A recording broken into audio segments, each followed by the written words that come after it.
আমরা শয়তানের ধোকায় পড়িয়া দাড়ি কাইটা নামাজ সারিয়া বেপরদায় গিয়ে আমরা ভুলের পথে গেছি। আমি তোমারে বিনয়ের সাথে বলবো, দুইটা পা আগাইয়া দাও।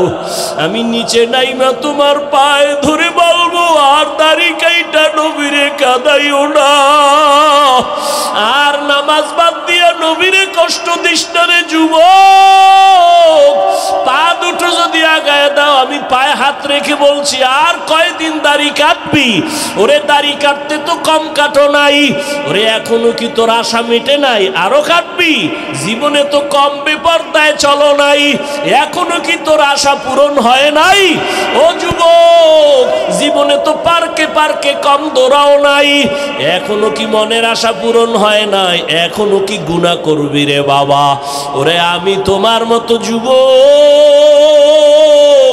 ওরে আমিও তো তোমার মতো প্যান্ট শার্ট টাই লাগায়া দাড়ি কাইটা যদি রাস্তায় চলতাম, কেউ আমারে বাধা দিত না। টুপির কারণে মাথা গরম, দাড়ির কারণে যৌবনের ভাব চলে যায়, জামার কারণে শরীরটা গরম লাগে, এরপরেও কেন টুপি ফালাই না, নামাজ সারি না, বেপরদায় চলি না? তোমাগো পায়ে দইরা দইরা কেন বুঝাই? একমাত্র কারণ আমার মাওলার কোরআন সত্য, একটা মিথ্যাও নাই। নেক আমলওয়ালাদের জন্য জান্নাত, গুনাহগারের জন্য জাহান্নাম।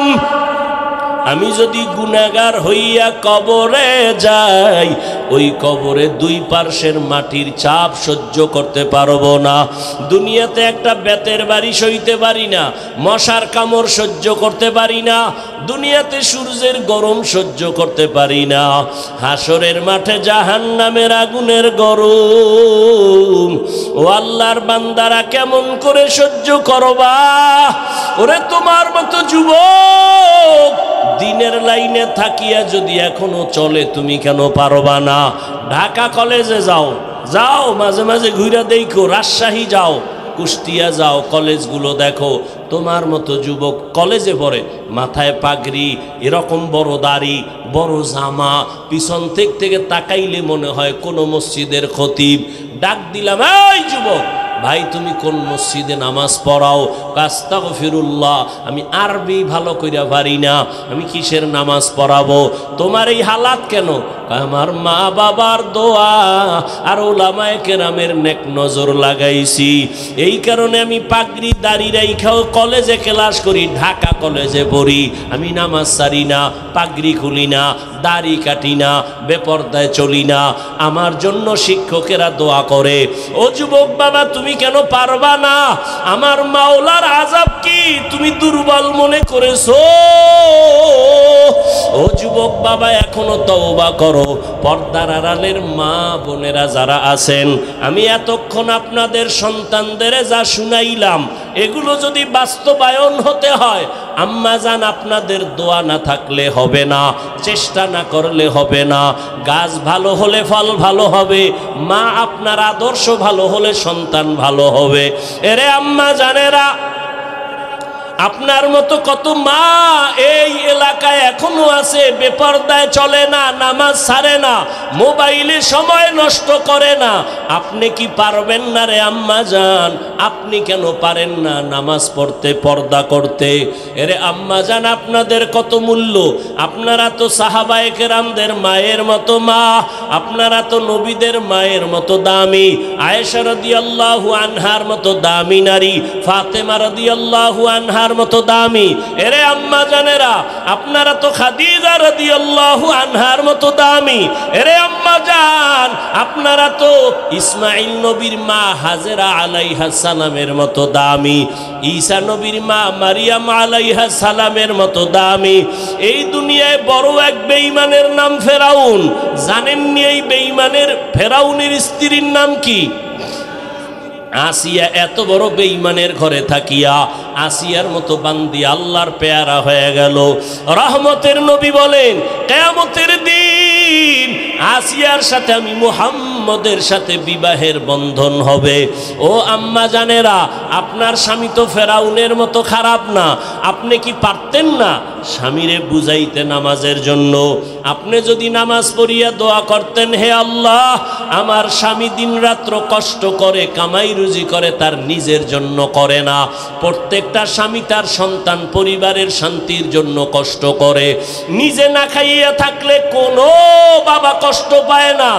যদি শুনে সন্তান খানা খায় নাই, বাবার চোখে আর ঘুম আসে না। মা বাবা, ওই বাবার ঋণ কেমনে আদায় করবি রে সন্তান? এত কষ্ট করে বাবা, নিজের জন্য করে না, সব পরিবারের সন্তানের জন্য করে। ও মা, যদি স্বামীটার জন্য দোয়া করে বুঝাইতেন আর নামাজের কথা বলতেন, একদিন না একদিন নামাজের দিকে আসতো। আর আপনি যদি বলতেন, স্বামী আমার মা বাবার মায়া ত্যাগ করে আমি তোমার সংসারে আসছি, খাইয়া থাকলেও আসি, না খাইয়া থাকলেও আসি, তবে তোমার কাছে আমি স্ত্রী হিসাবে একটা দাবি, জীবনে হারাম টাকা কামাই করবা না, হারাম মাল ঘরে আনবা না, হারাম খাইয়া নিজেদের রক্ত নাপাক করব না, সন্তানের রক্ত নাপাক করতে দিব না। আম্মা জানেরা যদি বুঝাইতেন, কোন স্বামী হারাম মাল ঘরে নেওয়ার সাহস পাইত না। এরে আম্মা জান, আপনি হারাম খাইয়া কেন নিজের রক্ত নাপাক করবেন? হারামের দ্বারা সন্তানের রক্ত কেন নাপাক করবেন? এখন থেকে তওবার সুযোগ আছে, তওবা করেন। সন্তানকে ডাক্তার বানাবেন, বেয়াদব বানাবেন না। সন্তানটাকে ইঞ্জিনিয়ার প্রফেসর বানাবেন, বেয়াদব বানাবেন না। সন্তানের যদি বারবার বুঝাইতে থাকেন, বাবা কোনদিন মুরব্বীদের চোখে দিয়ে তাকায় কথা বলবা না, বেয়াদবি করবা না, মিথ্যা কথা বলবা না, কারো ক্ষতি করবা না, একদিন না একদিন সন্তান আপনার কথা কাজে লাগাইতো। এখনো সময় আছে, তওবা করে নেন। আর নামাজ ছাড়বেন না, বেপরদায় চলবেন না, স্বামীর মাল খেয়ানত করবেন না। ও যুবক বাবারা, এখনো সময় আছে, তওবা করো। জীবন গেল আর নামাজ ছাড়বা না, বেপরদায় চলবা না, দাড়ি কাটবা না, মা বাবারে কষ্ট দিবা না, শিক্ষকের বরদোয়া নিবা না, ওলামায়ে কেরামের দোয়া নিয়া নবীজির তরিকা মেনে এখন থেকে চলবা। স্কুলে পড়ো, কলেজে পড়ো, চাকরি করো, ব্যবসা করো, আর নামাজ ছাড়বা না। যদি তওবার নিয়ত থাকে ওমরের মতো তৈরি হইয়া গোপনে গোপনে মনে মনে আমার আল্লাহকে বলো, হে আল্লাহ, এই ময়দানে গুনাহ নিয়া ঢুকলাম, আর গুনাহ নিয়া বাসায় যাব না। তওবার নিয়ত করে ফেললাম, জীবনে তো কম দাড়ি কাটি নাই, জীবনে নামাজ তো কম সারি নাই, বেপরদায় কম চলি নাই, আর কত জীবন কতদিন আছে জানা নাই। ও আল্লাহ, আজকে থেকে আর নামাজ ছাড়বো না, দাড়ি কাটবো না, বেপরদায় চলবো না।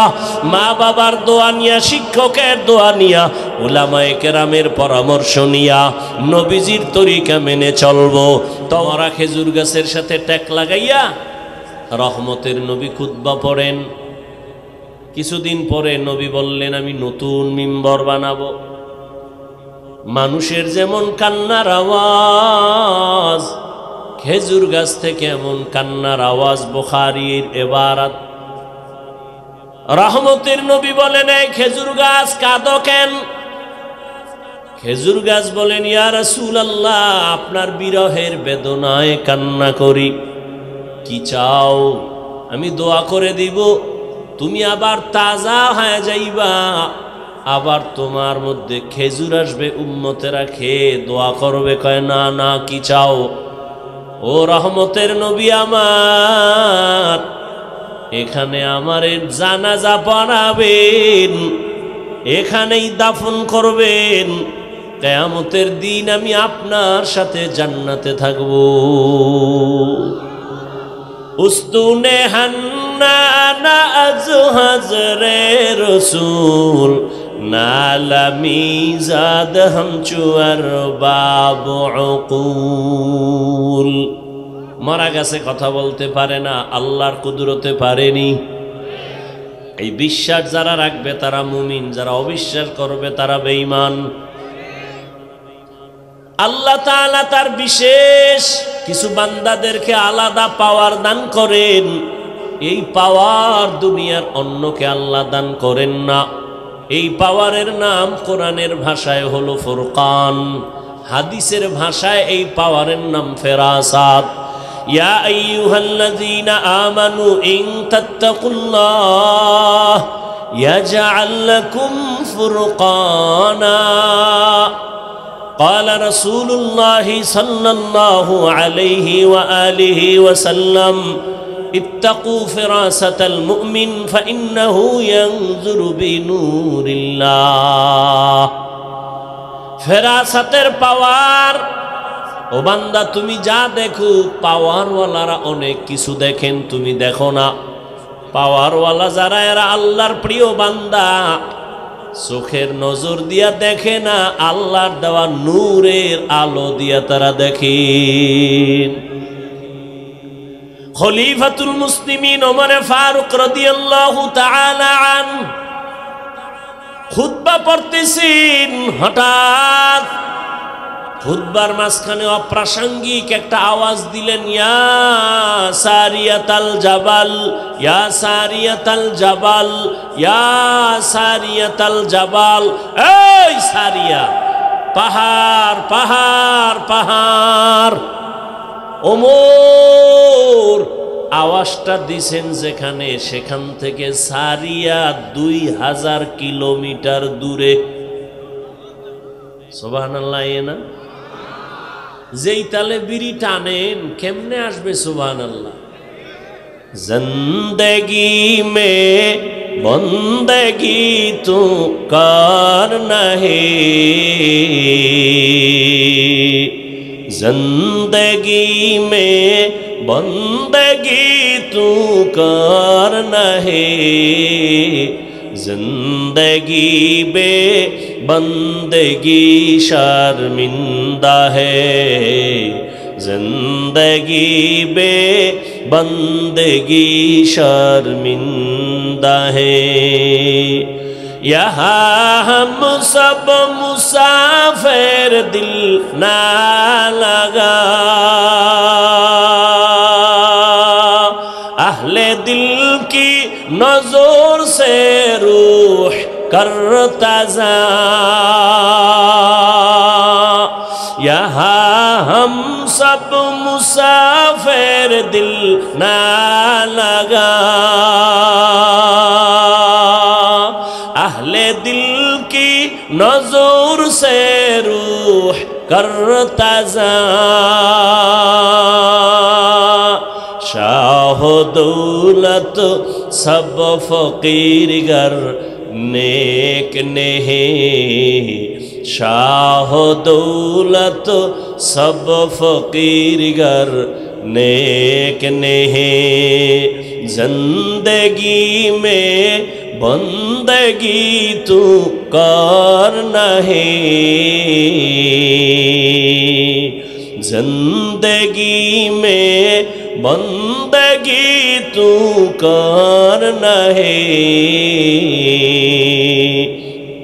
जिंदगी बे बंदगी शर्मिंदा है, जिंदगी बे बंदगी शर्मिंदा है, जिंदगी में बंदगी कुन बंदगी, बंदगी बे जिंदगी शर्मिंदगी।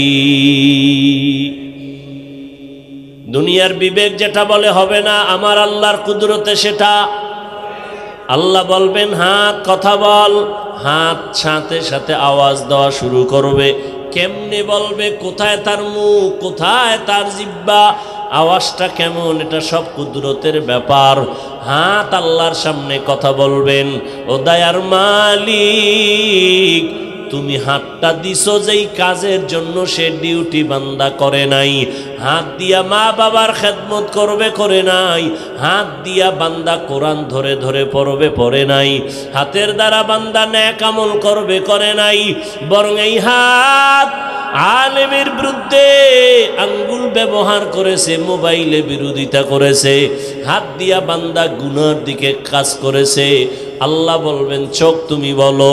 চোখ বলবে হে মালিক, তুমি যেই দেখার জন্য চোখ দিছো এই বান্দা তা দেখে নাই।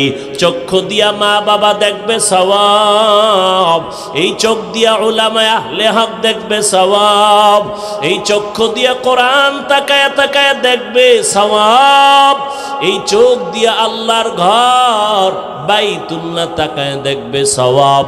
বান্দা মা বাবা দেখে না, আলেম দেখে নাই, কোরআন দেখে নাই, বাইতুল্লাহ দেখে নাই, দরওয়াজা জানালা বন্ধ করে তোমার এই গোলাম মোবাইল হাতের মধ্যে নিয়া সারাটা রাত কবিরা গুনাহ কবিরা গুনাহ কবিরা গুনাহ দেখে দেখে সারা রাত কাটিয়েছে। ফজরের খবর নাই, চেহারাটা পর্যন্ত নষ্ট হয়ে গেছে।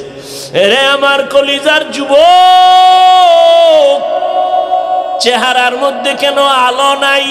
চেহারার দিয়ে তাকাইলে কেন মায়া হয় না? এরে যুবক একটু চিন্তা করো। আল্লাহ তাআলা পশুকে আল্লাহ ভালো মন্দ যাচাই করার জ্ঞান দেন নাই, মানুষকে দান করেছেন। একটু চিন্তা করো, আয়নার সামনে তাকাও, তোমার চেহারাটা কেন এত নষ্ট? চেহারার মধ্যে কেন নূর নাই, আলো নাই, আকর্ষণ নাই? একমাত্র কারণ সারা রাত মোবাইল দেখে দেখে চেহারার নূর তুমি নষ্ট করে ফেলেছো। শুধু কি তাই? এই এক মোবাইল হাতে নেওয়ার কারণে নিজে নিজে নিজের জীবনটাকে ধ্বংস করে ফেলতেছো, খবর নাই। কেউ যদি তোমারে বুঝায় তুমি বুঝো না, বিরোধিতা করো। অথচ তুমি একটা ছুরি নিয়ে যদি নিজের কল্লা কাটো, এটাও তোমার যেমন খারাপ লাগার কথা। মোবাইল হাতে নিয়ে নিজের জীবন নিজে ক্ষতি করো, এটাও তো তোমার বোঝা উচিত। আজকে বাসায় গিয়া গুগলে সার্চ দিয়ে দেখবি টাচ মোবাইল চালাইলে দেখলে শরীরের অঙ্গ প্রত্যঙ্গের কি কি ক্ষতি হয়। আমি বলি তুমি শুনে যাও, তারপরে গুগলে গিয়া মিলাও। এই মোবাইলের কারণে হসপিটালে গিয়া তাড়াতাড়ি চেক আপ করে দেখো, এই মোবাইল তোমার কিডনি ড্যামেজ করে দিতেছে, খবর নাই। এই মোবাইলের কারণে তোমার হার্ট দুর্বল, ব্রেন দুর্বল, চোখের পাওয়ার চলে যায়, কানের পাওয়ার চলে যায়। দেখো না, আগের তুলনায় মাথা ব্যথা বেড়ে গেছে, বুকে ব্যথা বেড়ে গেছে, স্ট্রোকের রোগী বেড়ে গেছে। ভালো মানুষ রোগ নাই, হঠাৎ করে মরে যায় কেন? বলে অ্যাটাক করেছে, স্ট্রোক করেছে। এরে আল্লাহর বান্দা, এই মোবাইলের কারণে তোমার চরিত্র শেষ, লেখাপড়া শেষ। এই মোবাইলের কারণে কত সন্তান মায়ের সাথে বেয়াদবি করেছো, বাবার সাথে বেয়াদবি। এই মোবাইলের কারণে শিক্ষকের সাথে বেয়াদবি করেছো, এই মোবাইলকে কেন্দ্র করে আলেমের সাথে বেয়াদবি করেছো। এক মোবাইলকে কেন্দ্র করে কত সন্তান মায়ের টাকা চুরি করেছে, কত সন্তান বাবার টাকা চুরি করে। মা বাবায় না দিলে বন্ধুর পকেট মারে, বন্ধু যদি না দেয় মানুষের দোকান চুরির ষড়যন্ত্র করে। তাহলে তোর এই মোবাইলে চরিত্র নাই, লেখাপড়া নাই, শরীর নাই, চোখের পাওয়ার নাই, কিডনি দুর্বল। এক কথায় তোর মধ্যে এখন কিছুই নাই, আছে একটা রুহু। আজরাইল এটা নিয়ে গেলে তুইও নাই। বুঝানের কথা বুঝাই গেলাম, মানবা কিনা সে দায়িত্ব তোমার। বুঝানের দরকার, বুঝাই গেলাম। হেদায়েতের মালিক তো আল্লাহ। ওরে কপাল যদি পুড়ে যায় রে যুবক, আমি হাফিজুর রহমান কেন, মক্কা মদিনার ইমাম কেন, স্বয়ং রসুলেও বয়ান করলে কপাল খুলবে না। যেই নবীজির চেহারা মোবারক এক নজর দেখলে বান্দার পেটের ক্ষুধা থাকে না। কেমন মায়ার নবী আমার, যেই রহমতের নবীর দিকে মোহাব্বতের নজর দিয়ে তাকাইলে বান্দার জাহান্নাম হারাম হয়। আম্মা জান আয়েশা রাদিয়াল্লাহু আনহা বলেন, নবীজির ঘাম বোতলে ভরে রাখতাম, আর আমরা বড় বড় অনুষ্ঠানে আতর হিসেবে ব্যবহার করতাম। এরে আল্লাহর গোলাম, যেই নবীর চেহারা দেখলে কলিজা ঠান্ডা হয় এক নজর, কিন্তু কত বড় বেঈমান কপাল পোড়া, একবার আর দুইবার না, দীর্ঘ টানা 13 বছর পর্যন্ত নবীজিরে দেখলো, বয়ান শুনলো, এরপরেও বেঈমান কালেমা পড়ে নাই। এত বড় নিকৃষ্ট কপাল পোড়ার নাম জানেননি? আবু জাহাল। অন্যদিকে 27 বছরের যুবক তরবারি নিয়ে দৌড়ায় আমার নবীর গর্দান কাটার জন্য। নবীজির চেহারা মোবারক দেখা তরবারি ফালায় বলেন, ও রহমতের নবী আমার, বেয়াদবি মাফ করেন, আমাকে কালেমার রশি লাগায় দেন। 27 বছরের যুবক নবীর হাতে কালেমা পড়িয়া তরবারি হাতে নিয়ে দাঁড়ায় বলে, বেঈমান, সাহস থাকলে এই বান্দার তরবারির সামনে দাঁড়াও। আমি নবীর বিরুদ্ধে কথা বলতে যদি চাও, নবীরে দরকার নাই, আমার তরবারি ফয়সালা করবে, সামনে আসো। এই কফালওয়ালা 27 বছরের যুবককে জানেননি? এর নাম কফাল। এর নাম কি? কফাল। 13 বছর দেখছে, এরপরও কালেমা পড়ে না। আর 27 বছর বয়সে নবীকে দেইখা জবাই করতে এসে কালেমা পড়ে ফেললো। এই জন্য কপাল যদি পুড়ে যায়, আমার বয়ানও কাজ হবে? এত মানুষ এখানে, মাঠ ভরা, দাঁড়ানোরও সুযোগ নাই। এত মানুষ বাসায় যায় বলবে, ও অনেক লোক হইছে।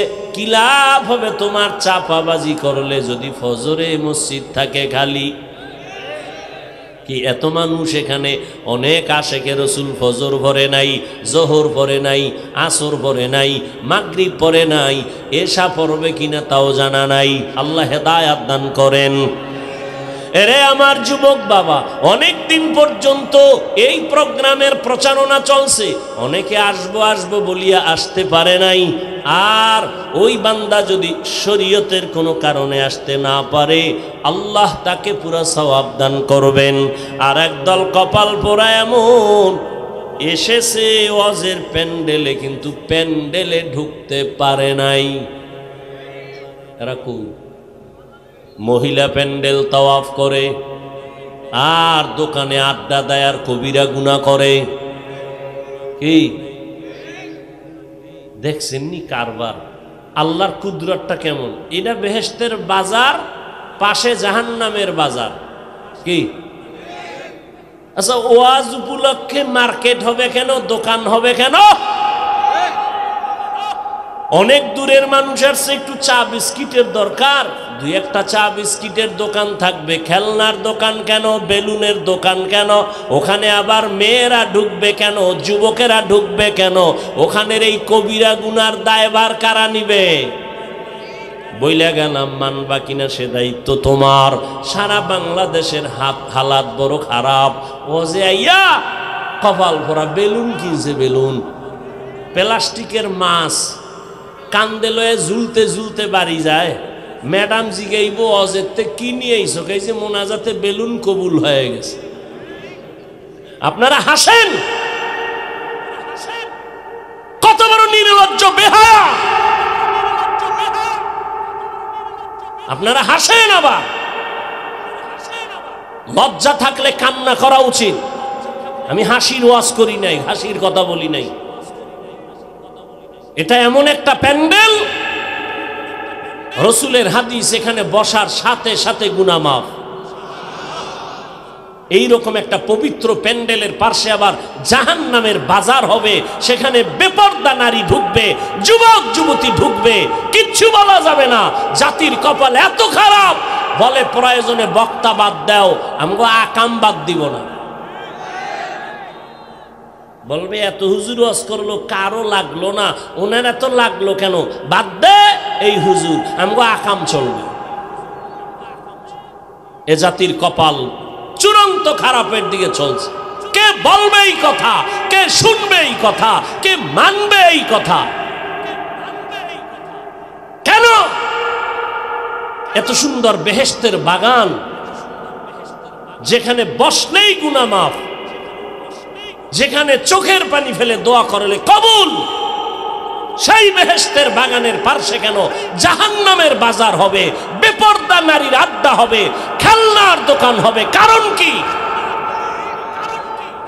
আল্লাহ হেদায়াত দান করুন, আল্লাহ হেদায়াত দান করুন। আল্লাহ হেদায়াত দান করুন। অজে আসছেন, দোকানে গেছেন কেন? মহাদেবপুর দোকান নাই তো এখানে কেন দোকানদারি? কেনাকাটার জন্য সেই মার্কেটে যাবেন, এখানে কেন? এখানে আসবেন কোরআনের বয়ান শুনতে, এখানে আসবেন গুনাহ মাফ করার জন্য, কান্না করতে আসবেন। এখানে মাস্তানি কেন? বেলুন কিনেন কেন? মাছ কিনেন কেন? আল্লাহর ভয় বলতে একটু নাই, থাকলে অন্তত মাথা নত থাকতো, হাসতেন না। আমি হাসির কথা বলছি, বলেন তো আপনারা হাসলেন কেন? লজ্জা শরম কমিয়ে গেছে। ওই ১৫০০ বছর আগেই তো রসুল বলে গেছে, লা ঈমানা লিমান লা হায়া আলাহ, যাদের লজ্জা নাই ওদের ঈমান নাই। ওরা রাস্তায় যদি ল্যাংটা করিয়া ফালায় তারপরও বলবে অর্ধেক ইজ্জত বাকি, ওদের লজ্জা নাই। আল্লাহ আমাদের লজ্জা আবার ফিরায় দিন। ভাইরা আমার, আল হায়াউ শুবাতুম মিনাল ঈমান। একটা ঘরের মধ্যে ৩-৪টা রুম আছে। এক রুমে আছে মা বাবা, আর এক রুমে ছেলে, আর এক রুমে মেয়ে। সারা রাত মোবাইলে চলে জিনা জিনা জিনা জিনা। স্বামী আর স্ত্রী সারা রাত মোবাইল, মেয়ে আর এক রুমে মোবাইল, ছেলে আর এক রুমে মোবাইল। ওরে ঘুমের থেকে ওইটা দেখতি তোর চেহারা শুকর করে দিয়েছেন আল্লাহ। দেয় না কেন? একমাত্র মুহাম্মদের উম্মত হওয়ার কারণে। না হয় ঘুমের থেকে ওইটা দেখতি চেহারা কুকুরের মতো হয়ে গেছে। সারা রাত গুনাহ করবি আর আল্লাহ কিছু করবে না, শুধু মুহাম্মদের উম্মত হওয়ার কারণে আল্লাহ ওয়াদা করছেন চেহারা পাল্টাবেন না। না হয় পাল্টায় দিতেন, ঘুমের থেকে উঠে দেখতা চেহারা শুকরের মতো হয়ে গেছে, কুকুরের মতো হয়ে গেছে গুনার কারণে। আল্লাহ হেদায়াত দান করুন। বয়ানে আসছে ফজর নাই, জোহর নাই, নামাজ নাই, দাবি করে আমরা বয়ানে আসছি। কি হবে এই বয়ান দিয়ে? কমিটির কিছু হবে আর আমি বক্তার কিছু হবে, আপনাদের কি হবে? আমারে ঠিক মতো টাকা পয়সা না দিলে আমি তার জীবন আমু না, কম খালি নেই। যাও, কমিটি কিছু কালেকশন করছে, ফায়দা হবে, খালাস। আপনাদের কি হবে? এই বয়ান দিয়ে কি হবে? আমরা তো ওই সমস্ত বুজুর্গ আল্লাহওয়ালাদের লাত্তি খেয়ে এখানে বসছি, থাপ্পড় খেয়ে বসছি, যাদের বয়ান থেকে জাহান্নামী সন্ত্রাসী ডাকাত বৈশা কান্না করে তওবা করে এরপরে ফজরে মসজিদে যাইত। আমরা তো ওই আল্লাহওয়ালাদের থাপ্পড় খেয়ে এখানে বসছি, দেখছি চোখে তাকাইয়া, ময়দানে গড়াগড়ি করে কান্ত, পাগলের মতো। বাবা কাঁদে, ছেলে কান্দে, পাগল হয়ে যাইত, পুরা মাঠের মানুষ কানতে কানতে বেউস। আল্লাহর কসম করে বলছি, আমরা এই সমস্ত আল্লাহওয়ালার লাত্তি খেয়ে এখানে আসছি, এমনি না। সামনে বই আবার মোবাইল, এই স্টান উঠায় মারতো চেহারার মধ্যে। যে আল্লাহওয়ালার লাত্তি খেয়ে এখানে আসছি। একটা পান খাবেন, জীবনে বুঝা যাইতেন কত ধানে কত চাল। বয়ান কারে কয়? এখন তো বয়ান নাই, এখন তো সব ফ্যাশন। বক্তারও কান্না নাই, আমিও কাঁদি না, আপনারও কান্না নাই, পারি হাসাইতেই আর কি। পটিয়া মাদ্রাসার বাণী মুফতি আজিজুল হক রহমতুল্লাহ আলাই, নাহমাদুহু কইয়া টান দিলেই মাঠের অবস্থা খারাপ। এটা আপনারে বুঝামু কেমনে? এটা তো বুঝারও মানুষ নাই যে এটা কেমন কথা। এটা একটা কথা হইল? এটা তো বুঝারও মানুষ নাই।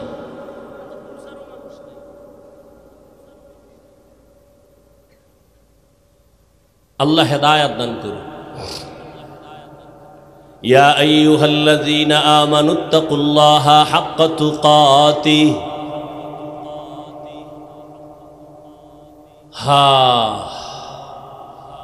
থানায় এক আসামি নিয়ে পুলিশে এমন ফিডা দিছে, যুবকের ধৈর্য নিয়ে এমন ফিডা দিছে মহাদেবপুর থানায়, এমন ফিরা দিছে যুবকের চোখে কোনো কান্না নাই।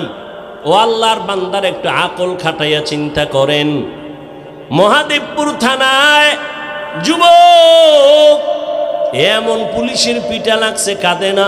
আর এটা কেমন প্যান্ডেল, আল্লাহওয়ালা বয়ান করে আর যুবক ওই মাথায় বয়া হাউ মাউ করে কান্না করে। একটু চিন্তা করেন, ওই যুবকের মারলো কেউ, কাঁদে কেন? বুঝেননি? বুঝেন? ওরে থানায় নিয়ে পুলিশে পিঠায়, কাঁদে না। আর ওয়াজের প্যান্ডেলে আল্লাহওয়ালা বয়ান করে, মানুষ গড়াগড়ি খায় কান্নে, ওই 200 হাত দূরে এক যুবক কাঁদে। ওরে মারলো কে? কই সেই বয়ান? কই সেই বয়ানের রূহ? কই সেই আমল? এত সোজা না।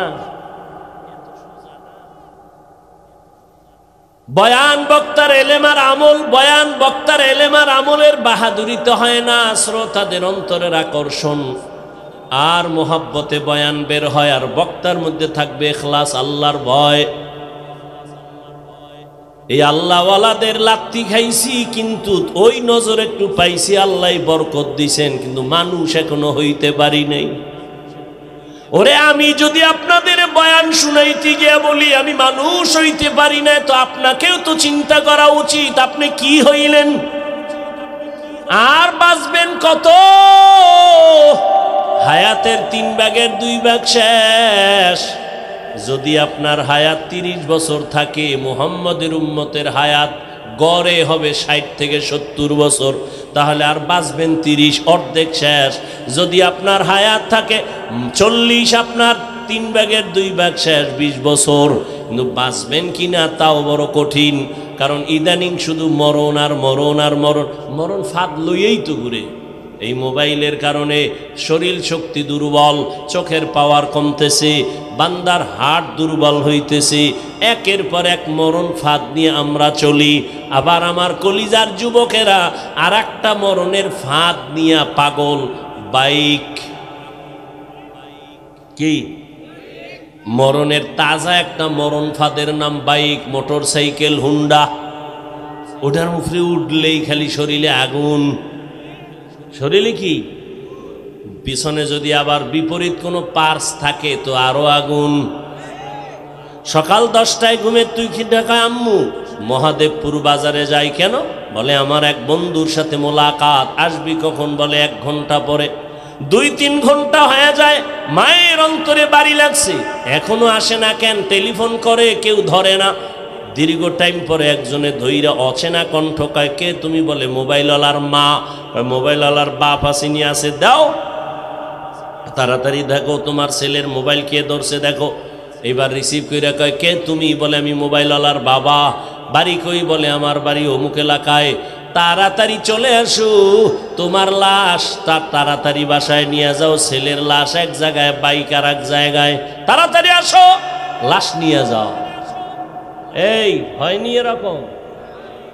কয়দিন আর বাঁচবিরে যুবক?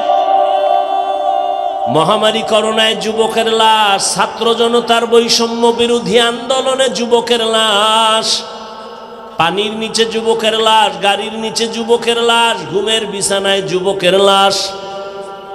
ও যুবক বাবারা, রাতের ঘুম শরীরের মহা ঔষধ। আমি সারা রাত ওয়াজ মাহফিল করে ঢাকা যাব, বাসায় যেয়ে ঘুমাইতে পারবো না, রাতে আমার ঘুম নাই, কপাল খারাপ। তারপরও সান্ত্বনা দেই, ও আল্লাহ তোমার দিনের কাজই তো করছি, গুনাহ করি নাই। তুই রাতের ঘুম মারছো কি কইরা? আমার না, আমি তো তৃপ্তি পাইলাম। তুই কি করছো? তুই সারা রাতের ঘুম মারছো কি দিয়া? আকাম কইরা, কবিরা গুনাহ কইরা। আল্লাহ হেদায়াত দান করুন। বয়ান চলতেছে, তাবলীগের বয়ান, পীর মাশায়েখের বয়ান, বক্তাদের বয়ান, জুমার খতিবের বয়ান, এরপরও পরিবর্তন নাই কেন? আল্লাহর কসম, যতক্ষণ পর্যন্ত আল্লাহর শাস্তির ভয় অন্তরে না আসবে ততক্ষণ পর্যন্ত বয়ান বাস্তবায়ন হবে না। একটা সন্তান মা বাবাকে ভয় করার কারণে মা বাবার সামনে অন্যায় করে না। একটা ছাত্র শিক্ষকের ভয় করার কারণে শিক্ষকের সামনে ছাত্র অন্যায় করে না। ঠিক আমার আল্লাহর গোলাম বান্দারা যদি আল্লাহর আযাবের ভয় করত, গলায় ছুরি লাগাইতো, দাড়ির মধ্যে কখনো অস্ত্র লাগাইতো না। हर के दारत खौफे हक़दार दिल मदागम जन्नतुल मअवा देहद उरा मकाम जुज़बा हक़ची ज़े मख़ाज़ इंसुजा फज़ले उ आमस्ते दर जुमला जहां। আল্লাহ বলেন আমাকে হক আদায় করে ভয় করো। সাহাবায়ে কেরাম পেরেশান হয়ে গেলেন, নবীর কাছে বললেন, ইয়া রাসূলুল্লাহ, আল্লাহ যত বড় ওই পরিমাণ ভয় করা আমাদের দ্বারা অসম্ভব। নবীও চিন্তায় পড়ে গেলেন। রব্বুল আলামিন জিব্রাইল আমিনকে পাঠাইয়া দিলেন, সান্ত্বনার আয়াত নিয়ে শুনায় দাও।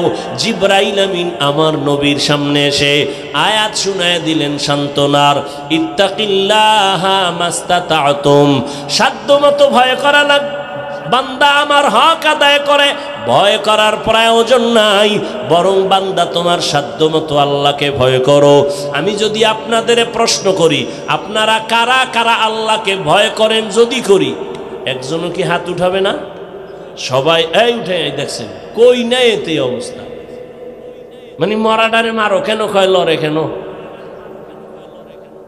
সবাই হাত উঠায় ফেলবে। হুজুর, আপনাদের থেকেও আমরা আল্লাহরে বেশি ভয় করি। কোনো চালাক বাঙালি থাকলে দুই ফাও উঠায় দিবে, বলবে চার হাত পায়ে ভয় করি। অথচ নামাজ পড়ে নাই, রোজা রাখে না, হালাল খায় না। ও আল্লাহর বান্দা, তুমি নামাজ বাদ দিয়া বলো ভয় করি। আমি নামাজ ঠিক মতো 5 বেলার নামাজ পড়ে বলি আল্লাহকে ভয় করি। আমি দাড়ি রেখে বলি আল্লাহকে ভয় করি। তুমি দাড়ি না রেখে বলো আল্লাহকে ভয় করি। আমি হালাল খাইয়া বলি আল্লাহকে ভয় করি। তুমি হারাম খাইয়া বলো আল্লাহকে ভয় করি। দোনো ভয় কি সমান? আসলে তোমার মধ্যে আল্লাহর ভয় নাই। যদি ভয় থাকতো, জীবন গেলেও তুমি হারাম খাইতে পারতা না। আল্লাহর ভয় কেমনে আসবে? ভয়ের নাম তাকওয়া। একমাত্র আল্লাহওয়ালাদের নেক নজর লাগাও। আল্লাহওয়ালাদের নজরের মধ্যে পাওয়ার আছে, পাওয়ার। এই পাওয়ার আর কারো নজরে নাই। এরে কষ্ট হইতেছে আপনাদের? একটা গাঞ্জাখোরের নজরেও পাওয়ার আছে, আছে না? একটা দুধের বাচ্চা হঠাৎ এক গাঞ্জাখোর নজর দিয়ে কয়, এত সুন্দর ফুটন্ত গোলাপ। বাচ্চা অসুস্থ, শুকায় যায়, খায় না। ডাক্তার বলে কোনো রোগ নাই। মুরব্বীরা কয় বদ নজর। হয়নি? গাভীর দুধ হয় 20 কেজি। ও একদিন দেখে কয় এত দুধ গাভীর। পরের দিন থেকে 3 কেজিও নাই। আপনাদের এলাকায় কদু গাছ লাগায় না? কদু গাছের মাঝে মাঝে দেখবেন, মাঝে মাঝে দেখছেননি কোনো দিন যে জুতা টানায়? দেখছেন কেন? জুতা বরকতের জিনিস, নমরুদের গালে লাগছে। এই জুতা টানাইলে কদু বড় হবে, পোকা হবে না। এই জন্য তো। কেন জুতা টানায় জানেননি? কার বদনজর? পিসা বুজুরের, কোনো আলেমের? বেআমলওয়ালা বেনামাজি গাঞ্জাখোরের নজরে যদি পাওয়ার থাকে, একজন তাহাজ্জুদওয়ালা জিকির করনেওয়ালা মুত্তাকি, তার চোখের নজরে কেন পাওয়ার হবে না?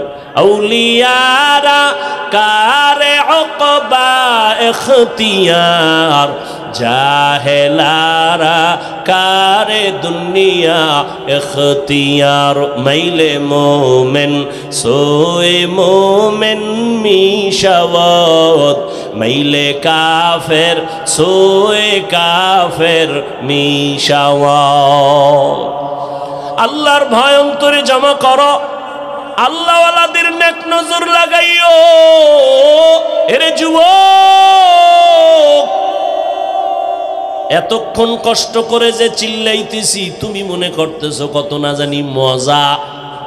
না বাবা, একটা চিৎকার দিলে পুরা শরীরের রন্ধ্রে রন্ধ্রের রিয়াকশন শুরু হয়ে যায়। পৃথিবীতেই চিল্লানোর মতো আর কষ্টের কোনো কাজ নাই।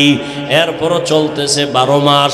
কি জোহরের পরে, মাগরিবের পরে, এশার পরে সারাদিন সারা রাত, কি রৌদ্র আর বৃষ্টি, দৌড়াচ্ছি, গাধার মতো দৌড়াচ্ছি, পায়ে ধরে ধরে বুঝাইতেছি রে বাবা।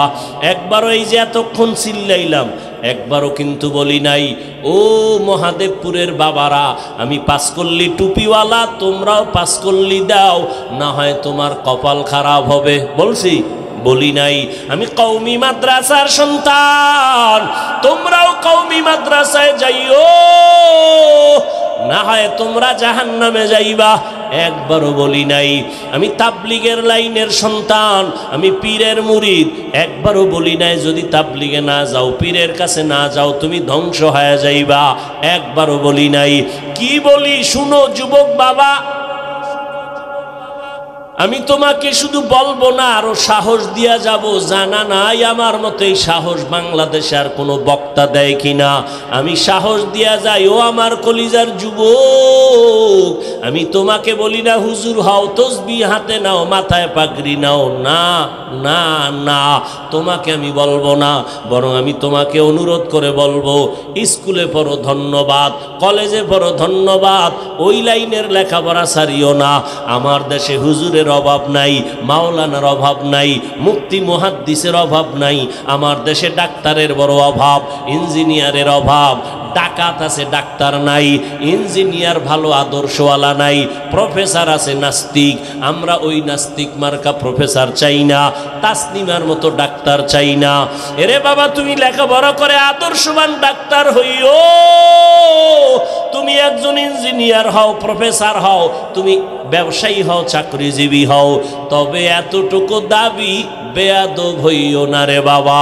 তোমার ব্যবহারে কোনোদিন যেন মা বাবা কষ্ট না পায়, তোমার আচরণে কখনো যেন শিক্ষকেরা কষ্ট না পায়, তোমার ব্যবহারে কখনো যেন উলামায়ে কেরাম কষ্ট না পায়। কারণ তুমি সফল যদি হতে চাও, এই 3 জায়গা থেকে দোয়া লাগবে। মা বাবার দোয়া যদি না নাও, তোমার জীবন হবে পঙ্গু। শিক্ষকের দোয়া যদি না নাও, বরদোয়া নাও, তাহলে লেখাপড়ার জিন্দেগি হারায় যাবে। ওলামায়ে কেরামের নেক নজর যদি না নাও, বান্দা তোমার চরিত্র জিন্দেগিতে আর সুন্দর করা যাবে না। অতএব মা বাবার দোয়া নিয়া, শিক্ষকের দোয়া নিয়া, ওলামায়ে কেরামের পরামর্শ নিয়া ডাক্তার হও, ইঞ্জিনিয়ার হও, প্রফেসর হও, ব্যবসায়ী হও, চাকরিজীবী হও। তোমার মতো সফল বান্দা দুনিয়ায় থাকবে না। তুমি শুধু মহাদেবপুর কেন, পুরা বাংলাদেশে তোমার সুনাম হবে। ডাক্তার হলেও তোমার মর্যাদা বাড়বে, ইঞ্জিনিয়ার হলেও তোমার সুনাম ছড়ায় যাবে যদি তুমি আদৌ বলা হয়ে যাও। আর তাসনিমার মতো যদি বেয়াদবি কইরা ডাক্তার হও, জুতার বাড়ি খাইয়া দেশ থেকে পালানো লাগবে। ও আমার যুবক বাবারা, এবার একটু বাস্তবে দেখো তো, আমি যে কথাগুলো বললাম বাস্তবে দেখো তো, একটু নজর করো। এই দেশে তোমার মতো যুবক জীবনে কোনো দিন মাদ্রাসায় পড়ে নাই, আলিফ বা তাও শিখে নাই। এই রকম যুবক স্কুলে পড়ে, কলেজে পড়ে, 5 বেলার নামাজি আসেনি। তোমার জীবনের জন্য এটা আমার শেষ বয়ান। ও যুবক, বাসায় গিয়া দরজা জানালা বন্ধ করে বালিশে মাথা লাগায় একা একা 1 মিনিট চিন্তা করবি যে আমার মতো যুবক স্কুলে কলেজে পড়িয়াও যদি নামাজ পড়ে, তোর কপালে কার অভিশাপ লাগাইছো, কার বরদোয়া লাগাইছো যে তুমি কেন পারো না? জবাব দাও রে যুবক। আর কয়দিন তোমার হায়াত? আজকে তুমি সুস্থ বসে আছো, গত বছর বয়ান চলছে, বড় চলছে, আগামী তো চলবে, কিন্তু তুমি এই মাঠে আর আসতে পারবা না। না জানি আমার মাওলা মাটির নিচে নিয়ে যায়। কয়দিন আর বাহাদুরি করবা? সুস্থতা তোমার গ্যারান্টি না বাঁচার। অনেক অসুস্থ রোগী বেঁচে গেছে, সুস্থ মানুষটা সামনে মরে গেছে। অতএব যুবক বাবা, এতটুকু বুঝাও, তোমার মতো যুবক রাস্তায় গাড়ি চালায়, 5 বেলার নামাজ পড়ে, বলো বাবা তুমি কেন পারবা না? তোমার মতো যুবক র্যাব, আর্মি, পুলিশ, বিডিআরের চাকরি করে, 5 ওয়াক্ত নামাজি দাড়িওয়ালার অভাব নাই, বলো তুমি কেন পারো না?